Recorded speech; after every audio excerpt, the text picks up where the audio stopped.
బంధువులు, రక్త సంబంధులు, కుటుంబం, స్నేహితులు, బలగం, సొసైటీ ఎంత ఇంపార్టెంటో ఈ వీడియో మనకి నేర్పిస్తుందండి.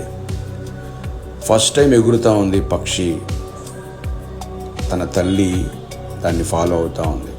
దానికి తెలియదు దానికి ఎంతమంది శత్రువులు ఉన్నారు.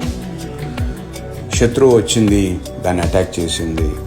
అటాక్ చేయగానే దాని తల్లి ఊరుకోలేదు, దాన్ని ఫాలో అయింది. ఇది చూసిన దానికి సంబంధించిన బలగం అంతా లేచింది. చూడండి, అందరూ ఫ్రెండ్స్, బంధువులు అందరు లేచి దాన్ని అటాక్ చేస్తూ ఉన్నాయి. దానికి వేరే ఆప్షన్ లేక దాన్ని వదిలేసి వెళ్ళిపోయింది. చూడండి, ఒంటరిగా ఉంటే ఎంత ప్రాబ్లం అయ్యేదో. అందుకే బంధువులు, స్నేహితులు, రక్త సంబంధులు, బలగం అనేది చాలా ఇంపార్టెంట్. అయితే బాధాకరమైన విషయం ఏంటంటే ఈ రోజుల్లో ఒకరంటే ఒకరికి పడకుండా పోయింది. నేను గొప్ప అంటే నేను గొప్ప అనుకొని విడిపోయే స్థితికి వచ్చేసింది. ఎవరు ఎవరి మాట వినే స్థితిలో లేరు.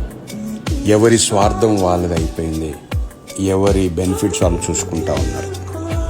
అయితే ఇలాంటి మంచి సొసైటీ క్రియేట్ అవ్వాలని కోరుకుందాం.